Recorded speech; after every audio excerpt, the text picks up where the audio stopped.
नमस्कार। हम लोग आज डिस्कस करेंगे भारतीय अर्थव्यवस्था से संबंधित कुछ महत्वपूर्ण प्रश्न। वो बहुत अधिक इम्पोर्टेंट है आपके आगामी यूपीएससी एग्जाम के लिए, यूपीपीएससी एग्जाम के लिए, यूकेपीएससी के लिए, TGT, PGT, NTA net, economics के लिए और साथ ही साथ जीआईसी मेंस के लिए बहुत अधिक इम्पोर्टेंट है ये सीरीज। ठीक है, तो आइए हमारे साथ बने रहिए। अगर आप अभी तक आपने हमारे चैनल को सब्सक्राइब नहीं किया है तो चैनल को सब्सक्राइब करना मत भूलिएगा। और बहुत जल्द हम लोग यूजीसी नेट यानी एनटीए नेट का फर्स्ट पेपर भी आपके साथ डिस्कस करने जा रहे हैं। आप हमारे चैनल पर बने रहिए। तो प्रश्न हमारा आज का है पहला, केंद्रीय सरकार के राजस्व व्यय का सबसे महत्वपूर्ण घटक क्या है? यानी जो हमारे पास जो केंद्र सरकार है, सेंट्रल में जो बैठी सरकार है, वो जो अपनी राजस्व व्यय होती है यानी जो खर्च होता है सबसे ज्यादा किस पर खर्च करती है? तो करेक्ट आंसर है आपका ब्याज का भुगतान। देखिए आज भी भारतीय अर्थव्यवस्था के साथ ये एक डिमेरिट पॉइंट है, एक ऐसा निगेटिव पॉइंट है कि हमको ब्याज का भुगतान आज ज्यादा करना पड़ रहा है। ठीक है, इसलिए सरकार ये चाह रही है कि हम कम से कम लोन लें ताकि ब्याज का भुगतान कम करना पड़े और इसी पैसे को हम लोग डेवलपमेंट की प्रक्रिया में लगा दें। इसलिए सरकार चाहती है कि हम लोग सब्सिडी कम करें। ठीक है, साथ ही साथ विदेशों से हमको लोन भी कम लेना पड़े, साथ ही साथ नेशनल लेवल पर भी ऐसा है। ठीक है, तो राजस्व व्यय में सबसे बड़ा भुगतान का मत ब्याज भुगतान है। ठीक है, नरेगा, ठीक है, जिसे आप लोग मनरेगा भी कहते हो, नेशनल रूरल एम्प्लॉयमेंट गारंटी, वर्तमान में जिसे हम लोग मनरेगा कहते हैं, Mahatma Gandhi national rural employment guarantee Bharat योजना, भारत सरकार द्वारा, ठीक है, राष्ट्रीय ग्रामीण रोजगार गारंटी अधिनियम 2005 से संचालित है। इसे कब शुरू किया गया? तो इसका करेक्ट आंसर है कि इसे 1 अप्रैल 2008 से प्रारंभ किया गया। ओके, भारत सरकार द्वारा वर्षा बीमा योजना यानी रेन इंश्योरेंस योजना, क्योंकि आज भी भारत में जो एग्रीकल्चर सेक्टर है वो वास्तव में जुआ कहा जाता है। ठीक है, तो आज भी वर्षा बीमा योजना, अचानक अतिवृष्टि हो जाए, ठीक है, या कम वृष्टि हो, तो इस प्रकार जब हमारे पास ये वर्षा बीमा योजना जो प्रारंभ की गई, ये वर्ष 2004 में प्रारंभ की गई कि यदि आपकी फसल वर्षा के कारण बहुत अधिक खराब हो जाती है तो उसका इंश्योरेंस किया जाएगा। तो 2004 में, that is very important point. Now, योजना आयोग के सदस्यों की संख्या कितनी है? ठीक है, तो याद रखिएगा, योजना आयोग जो आपके पास नीति आयोग प्रेजेंट टाइम में काम कर रही है, इसी की जगह पर ये इस सरकार की इच्छा के अनुसार परिवर्तित होती रहती है। इसमें कोई फिक्स्ड मेंबर नहीं है जैसे आपके पास पार्लियामेंट में आप देखते हो, ऐसा कुछ नहीं है। ठीक है, ठीक है, अगला पॉइंट है, किस समिति ने कृषि जोतों पर एग्रीकल्चर होल्डिंग्स पर कर लगाने की बात कही कि जो एग्रीकल्चर होल्डिंग्स है उसको भी टैक्स के दायरे में लाइए? तो राज्य समिति ने इस बात को कहा था और इसको मैं मोस्ट इंपॉर्टेंट कैटेगरी में रखूंगा, बार बार एग्जाम में रिपीट किया है प्रश्न। अगला पॉइंट है, आर्थिक नियोजन किस सूची का विषय है? तो जो आपके पास इकोनॉमिक प्लानिंग है वो समवर्ती सूची का विषय, ये पॉइंट आप नोट रखिएगा, बहुत बार एग्जाम में पूछा गया, मैं इसको पुनः मोस्ट इंपॉर्टेंट कैटेगरी में रखूंगा। भारत में बीमा कंपनियों के लिए मुख्य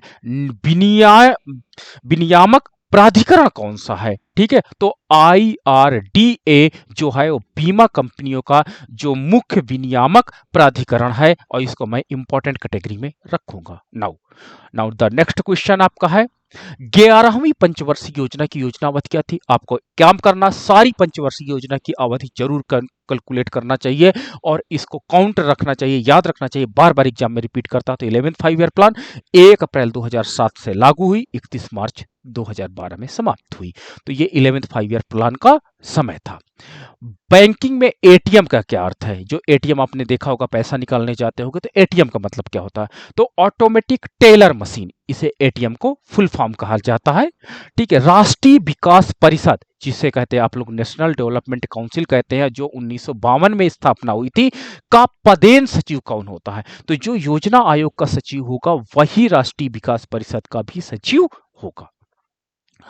अगला पॉइंट है, औद्योगिक क्रांति सर्वप्रथम किस देश में हुई? तो औद्योगिक क्रांति सबसे पहले इंग्लैंड में हुई थी। आपको ये बहुत छोटे लेवल पे पढ़ा दिया जाता प्रारंभ में, अगर आपने ध्यानपूर्वक देखा होगा तो। राष्ट्रीय आवास बैंक किसका नियंत्रित उपक्रम है? तो जो राष्ट्रीय आवास बैंक है, जो आपका नेशनल हाउसिंग बैंक है, वो भारतीय रिजर्व बैंक का ही नियंत्रित उपक्रम है। अगला पॉइंट आप देखिए, अगला पॉइंट हम लोग डिस्कस कर रहे हैं खाद्य एवं कृषि संगठन, जिसको आप लोग कहते हैं फाओ, इसका मुख्यालय कहाँ है? तो फाओ का मुख्यालय रोम इटली में है। इसको मैं मोस्ट इंपॉर्टेंट कैटेगरी में रखूंगा। ठीक है, मोस्ट इंपॉर्टेंट कैटेगरी के लायक ये प्रश्न है। हाँ, अगला पॉइंट है राउरकेला में इस्पात कारखाने की स्थापना किस देश के सहयोग से हुई थी? तो राउरकेला में जो इस्पात कारखाना है वो जर्मनी के सहयोग से स्टेब्लिश किया गया था। मोस्ट इंपोर्टेंट कैटेगरी में मैं इसको रखूंगा, ये बार बार एग्जाम में रिपीट किया। अगला पॉइंट है 2001 की जनगणना के अनुसार भारत की जनसंख्या विश्व की जनसंख्या से लगभग कितने प्रतिशत थी? यानी जो भारत की पॉपुलेशन है, आज देखोगे सेकंड रैंक पर भारत की पॉपुलेशन है, वर्ल्ड पॉपुलेशन में कौन सा परसेंटेज रखती है? तो करेक्ट आंसर है विश्व की 16.7% पॉपुलेशन इंडिया में है। ठीक है, तो सोचिए कि 16.16 मान के चलिए कि 16.7% जो पॉपुलेशन है पूरे विश्व में जितने भी फैले वो भारतीय हैं। ठीक है, बैंक नोट प्रेस कहाँ है? तो करेक्ट आंसर है देवास में बैंक नोट प्रेस है। अगला पॉइंट है ब्रेक इवन स्थित क्या है? ब्रेक इवन स्थित वो होती है जब इकोनॉमी में मान के चलो टीआर इक्वल टू टीसी हो जाए, जहां पे जितना आगम है उतनी ही लागत हो जाए, यानी फर्म की वो स्थिति ना लाभ और ना हानि, यानी लाभ और हानि दोनों बराबर हो जाती है। ये कंडीशन को आप लोग ब्रेक इवन पॉइंट की संज्ञा देते हो। Okay, now the next question है बैंकिंग में साख पत्र लेटर ऑफ क्रेडिट का क्या अभिप्राय है?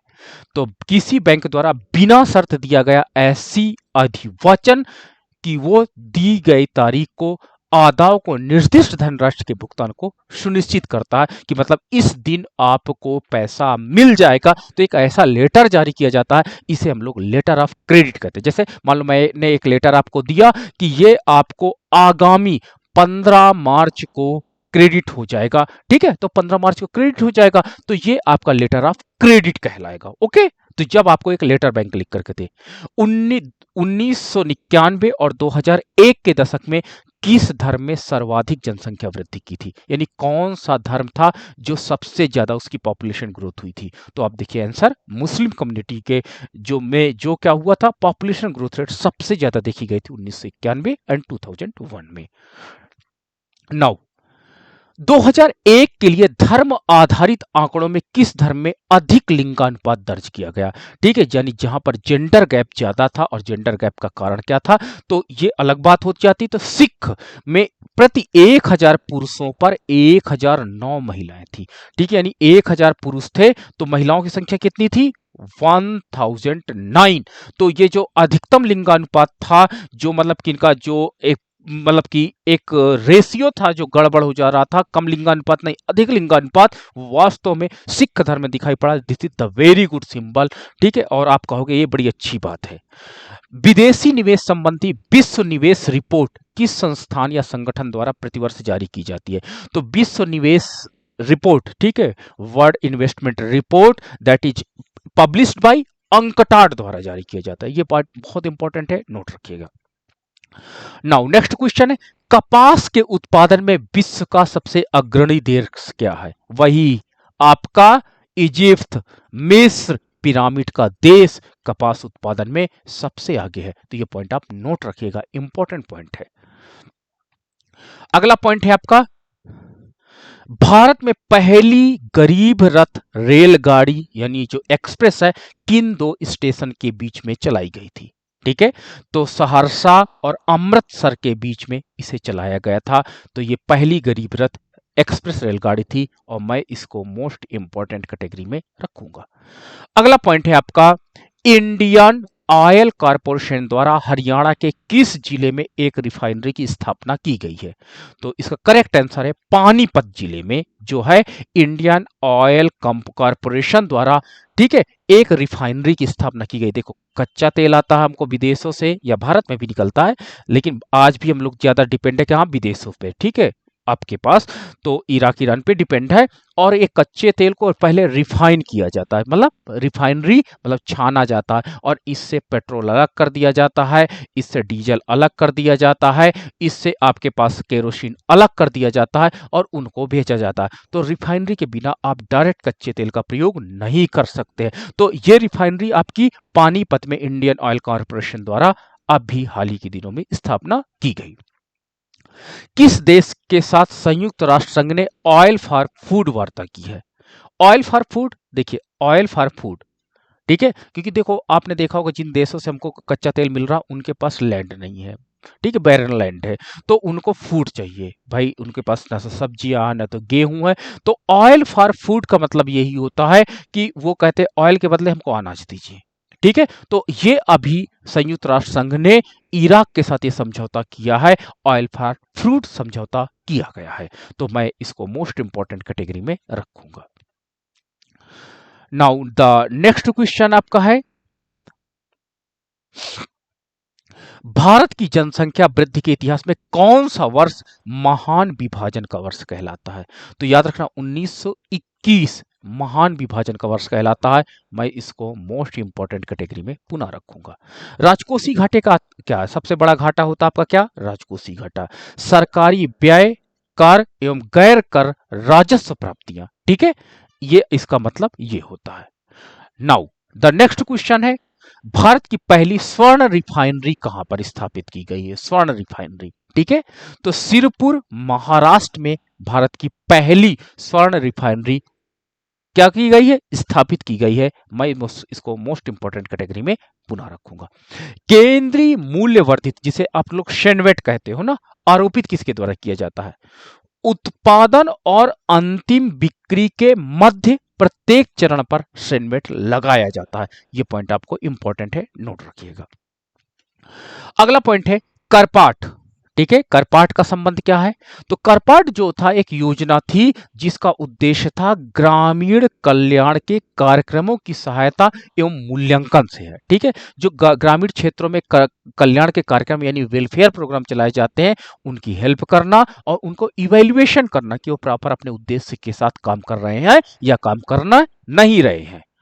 अगला पॉइंट है आपका, अल्पकालीन विदेशी ऋण किस अवधि तक के ऋण को कहा जाता है? तो देखो अल्पकालीन जो आपके पास फॉरेन ऋण है, 1 वर्ष तक के ऋण को अल्पकालीन, 1 से 5 वर्ष आपका मध्यकालीन और उसके बाद दीर्घकालीन ऋण की संज्ञा दी जाती है। और हमारे पास 3 प्रकार के ऋण होते हैं। एशियाई विकास बैंक ने भारत के किस नगर में अपना आवासीय कार्यालय खोला है? तो एडीबी, एशियन डेवलपमेंट बैंक जिसको आप कहते हो, वो नई दिल्ली में एडीबी ने अपना नया आवासीय कार्यालय खोला है। और मैं इसको मोस्ट इंपॉर्टेंट कैटेगरी में रखूंगा। नाउ द नेक्स्ट क्वेश्चन आपका है, अंतरराष्ट्रीय मुद्रा कोष किन देशों को ऋण प्रदान करता है? तो अंतरराष्ट्रीय मुद्रा कोष केवल सदस्य देशों को, जो इसके मेंबर्स होते हैं, ठीक है, आपने जानते हो कि आईएमएफ 44 देशों की हेल्प से 1944 में एक ब्रेटन वुड्स समझौता हुआ और उसके अंतर्गत 1945 में आईएमएफ की स्थापना की गई, ठीक है। इसके जितने मेंबर होते हैं केवल उनके लिए इस ये ऋण प्रदान करता है। ये पॉइंट आप नोट रखिएगा। किसी फर्म के ब्रेक इवन बिंदु से क्या तात्पर्य है? नो प्रॉफिट नो लॉस, ठीक है, ब्रेक इवन पॉइंट जहां पर ना तो प्रॉफिट हो एंड नो लॉस हो, जहां पर ना तो प्रॉफिट हो ना लॉस हो, उस कंडीशन को हम लोग ब्रेक इवन पॉइंट की संज्ञा दी जाती है। किस पंचवर्षीय योजना में आर्थिक समृद्धि दर अपने लक्ष्य से अधिक रही? बहुत ज्यादा पंचवर्षीय योजना थी, आपको ये एक सूची बनानी पड़ेगी जिसमें टारगेट कितना रखा गया और लक्ष्य से अधिक या कम का अलग से आपको सीरीज बनानी पड़ेगी। लेकिन मैं एक बता देता हूं, 8वीं पंचवर्षीय योजना जिसमें आर्थिक समृद्धि दर जो अपने लक्ष्य से अधिक रही है। अंतरराष्ट्रीय व्यापार का प्रमुख प्रहरी कौन सा है? जो इंटरनेशनल लेवल पर वर्ल्ड लेवल में जो ट्रेड किया जाता है उसका प्रहरी WTO है, वर्ल्ड ट्रेड ऑर्गेनाइजेशन, जो गैट के स्थान पे बनाया गया था 1995 यानी 1 जनवरी 1995 में इसकी स्थापना की गई थी। ओके, नाउ रेखांकित चेक को भुनाया जा सकता है केवल किसी भी बैंक के माध्यम से। रेखांकित चेक को आप भुना सकते हो। क्लोज्ड इकोनॉमी क्या है? Closed economy y = C + I ठीक है, प्लस जी, ये इकोनॉमी आपकी क्लोज्ड है। जब आप उपभोग, निवेश और गवर्नमेंट एक्सपेंडिचर की बात की जाती तो क्लोज्ड इकोनॉमी होती है। अगर इसी इक्वेशन में y equal to C plus I plus G में मैं अगर x माइनस एम यानी ये जो विदेशी व्यापार है इसको मैं जोड़ दूं तो इकोनॉमी क्या हो जाएगी? Open economy. तो ये ओपन इकोनॉमी का फार्मूला बार बार एग्जाम में पूछा गया और ये इकोनॉमी में क्लोज्ड इकोनॉमी का फार्मूला है, एग्जाम में पूछा गया। तो क्लोज्ड इकोनॉमी वो होती है जिसमें विदेशों से हमारा कोई भी संबंध नहीं रहता। ओपन इकोनॉमी में हम विदेशी व्यापार को भी कैलकुलेट करते हैं। अगला पॉइंट है आपका सुपर 301 क्या है? ये अमेरिकी व्यापार कानून की एक धारा है जो उसे अपने आयात पर उच्च सीमा शुल्क लगाने की शक्ति प्रदान करती है। नाउ वर्तमान में कितनी राशि प्रत्येक नोबेल पुरस्कार के तहत प्रदान की जाती है? तो नोबेल पुरस्कार के अंतर्गत 10 करोड़ क्रोनर की राशि प्रदान की जाती है। ठीक है, नाउ नेक्स्ट क्वेश्चन है जनसंख्या घनत्व यानी पॉपुलेशन डेंसिटी का क्या तात्पर्य है? यानी जैसे एक वर्ग किलोमीटर में जैसे 1 किलोमीटर लंबा 1 किलोमीटर चौड़ा, यानी ठीक है, तो आप समझ रहे हो वर्ग किलोमीटर 1 किलोमीटर लंबाई 1 किलोमीटर चौड़ाई के बीच जितनी भी पॉपुलेशन रहती है, ठीक है, ये जैसे ये लोग रहते हैं 1 किलोमीटर लंबाई और चौड़ाई, इसी तरह वर्ग आप बना लो, इसके बीच में जितनी पॉपुलेशन रहती है उसको डेंसिटी कहते हैं, घनत्व कहते हैं। ठीक है, मान लीजिए इसमें 10 है तो हम क्या कहेंगे 10 क्या होता है प्रति वर्ग किलोमीटर है, डेंसिटी है। तो आप देखोगे पश्चिम बंगाल में डेंसिटी ज्यादा यानी प्रति वर्ग किलोमीटर जनसंख्या ज्यादा रहती है। ओके, नाउ आईएमएफ की मुद्रा एसडीआर होती है। ये एक प्रकार की बुक कीपिंग मुद्रा होती है जिसे हम लोग कहते हैं स्वर्ण गोल्ड गोल्ड कहा जाता है। ठीक है, तो लेकिन ये एक लेखांकन की मुद्रा होती है, दिखाई नहीं पड़ती। ठीक है, तो ये केवल अंतर्राष्ट्रीय तरलता की समस्या को सॉल्व करने के लिए बनाई गई थी ताकि लोगों को ये इंटरनेशनल लेवल पे भुगतान करने के लिए मुद्रा होती है। ये किसी कंट्री के मध्य नहीं चलती है बल्कि दो कंट्री के मध्य आपस में भुगतान करने के लिए इसे प्रयोग किया जाता है। ठीक है, इसे स्वर्ण लेखे की मुद्रा भी आप कह सकते हो। ठीक है, तो आप इसको मोस्ट इंपॉर्टेंट कैटेगरी में रखिएगा। भारत में विद्युत उत्पादन में सर्वाधिक अंशदान किसका है?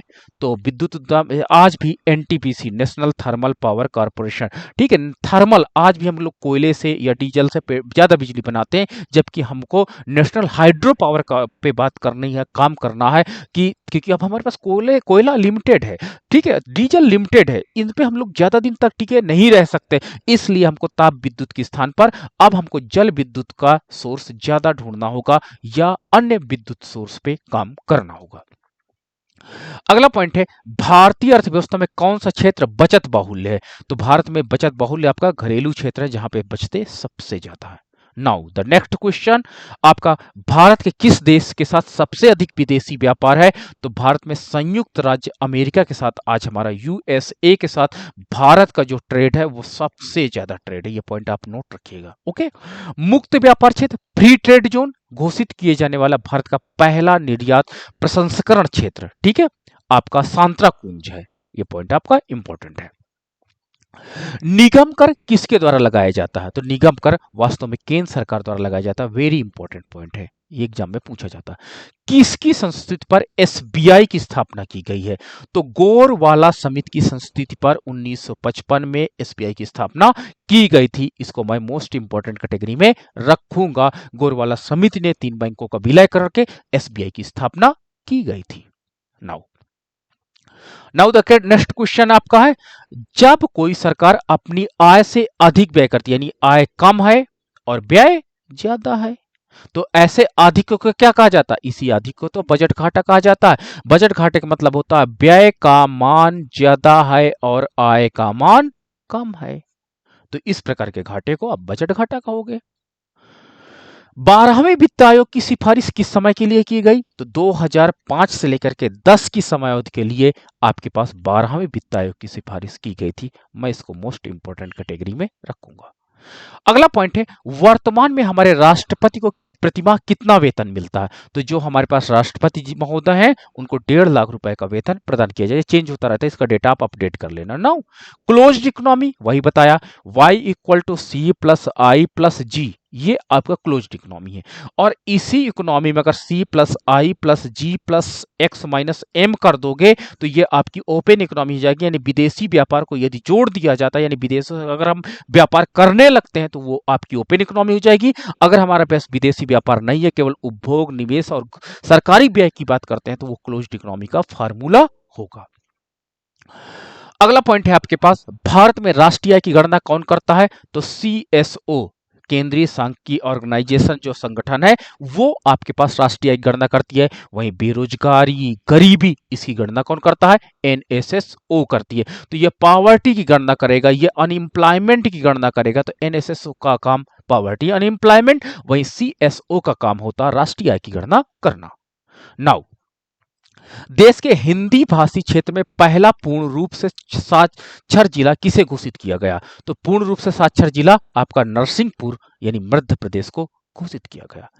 किस देश के जीवन स्तर की माप की जाती है? ठीक है, तो वास्तव में किसी देश की प्रति व्यक्ति वास्तविक राष्ट्रीय आय के आधार पर हम वहां के जीवन स्तर की माप करते हैं। ठीक है, तो पर कैपिटा रियल इनकम की हम बात करेंगे। नाउ द नेक्स्ट क्वेश्चन, चलिए अब आज हम लोग इतना ही रखेंगे। इन प्रश्नों को से हमको उम्मीद है कि आपको जो नॉलेज है वो काफ़ी अधिक इनहेंस हुआ होगा।